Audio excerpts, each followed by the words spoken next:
नमस्कार, आदाब, सत श्री अकाल दोस्तों। आप सभी लोगों का मेरे चैनल पे स्वागत है। आज हम बात करेंगे कोकम फ्रूट फार्मिंग के बारे में। कोकम एक मिरेकल वृक्ष है। कोकम को भारत में किसी प्रकार के खास इंट्रोडक्शन की आवश्यकता नहीं है दोस्तों। ये काफ़ी ज़्यादा फेमस है। यह ट्रॉपिकल रीजन्स में पाए जाने वाला एक बेहतरीन अनोखा और अद्भुत फल है जो अपने साइज, शेप और टेक्सचर के चलते किसी का भी मन मोह लेता है दोस्तों। इनका साइंटिफिक नेम है गर्सिनिया इंडिका। यह छोटा पैकेट और बड़ा धमाका आप कह सकते हैं क्योंकि इनमें फ्लेवर्स का डेडली कॉम्बिनेशन देखने को मिलता है जो इंडियन क्विजीन्स में खटासपन को बरकरार रखने के लिए इसके ड्राइड फॉर्म को उपयोग में लिया जाता है दोस्तों। ट्रेडिशनल तौर पे इन फ्रूट्स को मेडिसिन के तौर पे भी उपयोग में लिया जाता है दोस्तों और थेरेपी में भी इसका इस्तेमाल किया जाता है दोस्तों। सीड से लेके फ्रूटिंग तक इसे हर प्रकार के चीज़ों में उपयोग में लिया जाता है और यह काफ़ी ज़्यादा फेमस है दोस्तों। हिंदुस्तान के कुछ रिहायशी इलाकों में जैसे western coastal areas, Konkan regions, Maharashtra, Kerala, Karnataka, Paschim Bengal और आसाम में भी इस प्रकार के पौधे या वृक्ष आसानी से देखे जा सकते हैं और इसका सेवन भी भारतीय बहुत ही चाव से किया करते हैं दोस्तों। हमारा देश विभिन्न प्रकार की संस्कृतियों, वेशभूषा, खान पान और रंगों का एक बेजोड़ नमूना है। इस कारणवश इसे एक प्रांत से जब हम दूसरे प्रांत में जाते हैं तो यहाँ की आबो और हवा बदल जाता है दोस्तों। इस कारणवश यहाँ पे एक ही चीज़ को या एक ही फल को कई प्रकार के नामों से भी जाना जाता है। इंग्लिश में इन फलों को बटर ट्री या कोकम बटर ट्री के नाम से जाना जाता है। मराठी में बेरेंडा, संस्कृत में वृक्षमला, तुलु में पुनरपुली, तमिल में मुरंगल और कन्नड़ में मुरंगला हना के नाम से भी विश्वविख्यात है दोस्तों। ये काफ़ी ज़्यादा सुंदर, आइकॉनिक, आई कैचिंग एवं मन को मंत्रमुग्ध कर देता है दोस्तों और यही इसका सौंदर्य है। इन वृक्षों का आकार काफ़ी ज़्यादा विस्तृत और काफ़ी ज़्यादा फैलाव रखते हैं दोस्तों। इस कारणवश इसकी कैनोपी भी काफ़ी सुंदर दिखाई पड़ता है और इसका जो शेप होता है वो पिरामिड की आकृति में आप इसे देख सकते हैं दोस्तों। इन फलों का आकार गोलाकार होता है दोस्तों और ये 3 रंग में पहले पाए जाते हैं। पहले यह ग्रीन फॉर्म में होता है, फिर उसके बाद यह रेड में कन्वर्ट हो जाता है। जब पूर्ण रूप से ये मैच्योर पीरियड पे होता है तो ये ब्लैक या पर्पल रंग में इसको देखने को मिलता है और ये काफ़ी ज़्यादा सिमिलरिटीज रखते हैं मैंगोस्टीन फलों से। जिस प्रकार मैंगोस्टीन फल अंदर से कुछ कलियाँ होती है और उन कलियों में कुछ 2 या 3 सीड्स देखने को मिलता है, ठीक उसी प्रकार का सीड्स भी आप इनमें देख सकते हैं और इसका जो टेस्ट होता है वह भी खट्टा एवं मीठा टेस्ट होता है दोस्तों। इन वृक्षों की जो हाइट है वो 30 से 40 फीट का हाइट जाता है दोस्तों। अगर आप ग्राफ्टिंग वाले पौधे लगाते हैं तो आपको 20 से 25 फीट तक का हाइट जाता है और सीडलिंग वाले जो पौधे हैं उनको टाइम लगता है 5 से 7 साल का टाइम लगता है दोस्तों और ग्राफ्टिंग वाले पौधे में आपको 3 से 4 साल का टाइम लगता है दोस्तों। इन पौधों में एंटीबैक्टीरियल प्रॉपर्टीज़ होने के नाते इसमें कीड़ों का जो आक्रमण है या इनके जो बाइट्स होते हैं काफ़ी कम होते हैं। इस कारणवश आपके पौधों में फल जो है काफ़ी सुरक्षित होते हैं और ये बहुत तेज़ से विकसित होने वाले पौधे हैं।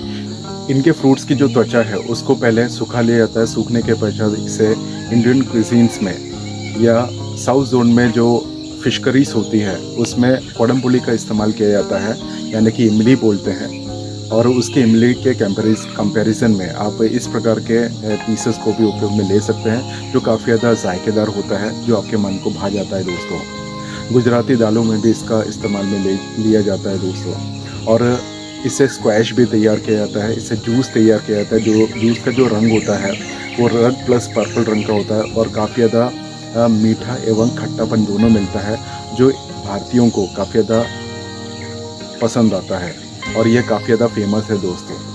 इनकी पत्तियों को भी औषधि के तौर पे लिया जाता है दोस्तों, जो गैस्ट्रिक से संबंधित समस्याओं के लिए, हेडेक्स के लिए, वात, पित्त और कफ जैसे रोगों की रोकथाम करने में अपनी अहम भूमिका निभाता है दोस्तों।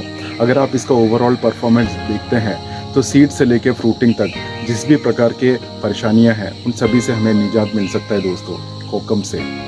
इन पौधों की रोपनी आप अपने पॉट्स में, ड्रम्स में, टेरेस में या ग्रो बैग्स में, खेतों में, खेतों के मेड़ों पर, आउटडोर प्लांट्स के तहत या अपने बगीचों में या इंटरक्रॉपिंग के तहत या ऑर्नामेंटल प्लांट के तहत भी आप इसकी प्लांटेशन आराम से कर सकते हैं और इस प्रकार के अनोखे और अद्भुत फलों का सेवन भी आप कर सकते हैं और उसका लुत्फ भी उठा सकते हैं, क्योंकि यह प्रकृति का दिया हुआ एक अदना तोहफा है जिसको मनुष्य प्रकृति के लिए एक रामबाण का काम करता है, जो आपके शरीर को अंदर से भी और बाहर से भी काफ़ी ज़्यादा मजबूत रखता है और एक कवच के तौर पे आपके शरीर को हर प्रकार की बीमारियों से लड़ने की क्षमता को भी बढ़ाता है दोस्तों, और यही इसकी खूबसूरती है।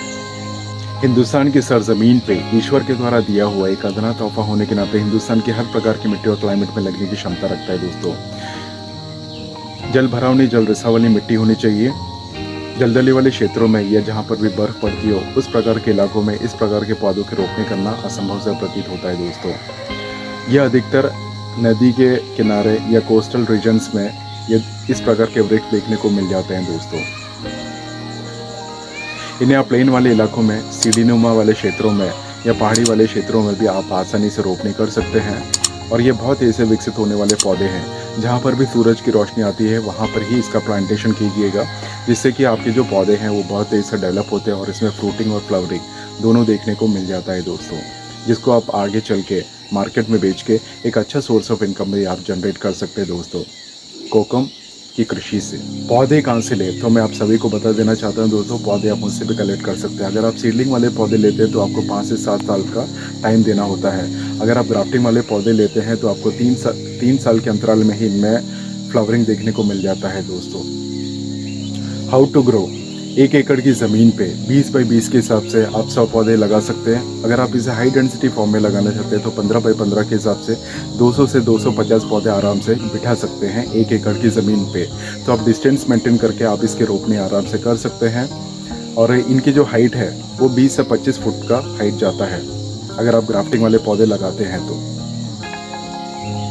इन्हें किसी प्रकार के खास मेंटेनेंस की आवश्यकता नहीं होती है। इसका मेंटेनेंस कॉस्ट भी 0 होता है, यानी कि सस्ता, सुंदर और टिकाऊ प्लांटेशन आप कह सकते हैं दोस्तों। साल में 1 मरतबा या 2 मरतबा या 6 माह के अंतराल में आप इनमें वर्मी कंपोस्ट, गोबर की खाद, बकरी की खाद, गौमूत्र या बोन पाउडर का इस्तेमाल कर सकते हैं, जो इनको तेज़ से विकसित होने में काफ़ी ज़्यादा सहायक सिद्ध होता है दोस्तों। इसमें फ्लावरिंग और फ्रूटिंग बहुत अच्छी तरीके से डेवलप होता है। जब ये मैच्योर पीरियड पे होता है तब इन फलों को तोड़ लिया जाता है और इनकी जो ऊपर की जो त्वचा है उसे सबसे ज़्यादा क्विजीन्स में और ड्राइड फॉर्म में सबसे ज़्यादा लिया जाता है। और इसका सेवन हिंदुस्तान के हर एक प्रांत में या कुछ पर्टिकुलर रीजन्स में भी इसका उपयोग में लिया जाता है और औषधि के तौर पे ये एक रामबाण का काम करता है दोस्तों। सबसे अच्छी बात यह है दोस्तों, इसमें कंपटीशन या कॉम्पिटिटर्स नहीं होते हैं। मार्केट में अच्छा डिमांड है, सप्लाई कम है, आप इसकी मोनोपोली भी चला सकते हैं। अगर आपने इस प्रकार के फलों के ऊपर थोड़ा सा भी अगर रिसर्च कर लिया तो आप एक अच्छी इंडस्ट्री को भी जन्म दे सकते हैं दोस्तों, क्योंकि इनमें प्रोडक्शन कैपेसिटी भी बहुत अच्छा होता है। आपको क्वालिटी और क्वांटिटी वाइज आपको प्रोडक्शन भी मिल जाता है और औषधि के तौर पे भी आप इसे ले सकते हैं, जो मनुष्य प्रकृति के लिए कल्याणकारी होता है दोस्तों। हो सकता है आपका एक कदम किसी और की ज़िंदगी भी बदल दे। कोकम एक अदना तोहफा है दोस्तों मनुष्य प्रकृति के लिए, जो हमें हर प्रकार की बीमारियों से रोकथाम करने में अपनी अहम भूमिका निभाता है। इन पौधों की प्रोडक्शन कैपेसिटी बहुत अच्छी होती है, आपको क्वालिटी और क्वांटिटी वाइज आपको प्रोडक्शन भी मिल जाता है। और यह एक एवरग्रीन प्लांट है दोस्तों, जिसमें आपको हमेशा फ्रूटिंग देखने को मिल जाता है और जिसको आप मार्केट में बेच के एक अच्छा सोर्स ऑफ इनकम आप जनरेट कर सकते हैं, जो हमारी ज़िंदगी को आगे चलायमान रखने में अपनी अहम भूमिका निभाता है दोस्तों। कोकम फलों की हार्वेस्टिंग आप अप्रैल से मई के महीने में किया जाता है दोस्तों, यानी कि बरसात स्टार्ट होने से पहले ही इसको तोड़ाई कर लिया जाता है और इससे कई प्रकार के डिशेस भी तैयार किए जाते हैं दोस्तों। प्रॉफिट एंड एक्सपेंडिचर, तो मैं आप सभी को बता देना चाहता हूँ, 1 एकड़ की ज़मीन पे आप 20 बाई 20 पे 100 पौधे भी बिठा सकते हैं। अगर आप इसे हाई डेंसिटी फॉर्म में लगाना चाहते हैं तो 15 बाई 15 के हिसाब से 200 से 200 पौधे भी बैठा सकते हैं। तो मैंने स्क्रीनशॉट दे दिया है, आप उसे आराम से पॉज करके देख सकते हैं दोस्तों। अगर आप एक प्लांट लवर हैं और इस प्रकार के अनोखे और अद्भुत फलों का सेवन करना चाहते हैं या इसके रोपनी करना चाहते हैं तो मैंने अपना कॉन्टैक्ट डिटेल स्क्रीन पर दे दिया है, डिस्क्रिप्शन बॉक्स पर भी दे दिया दोस्तों।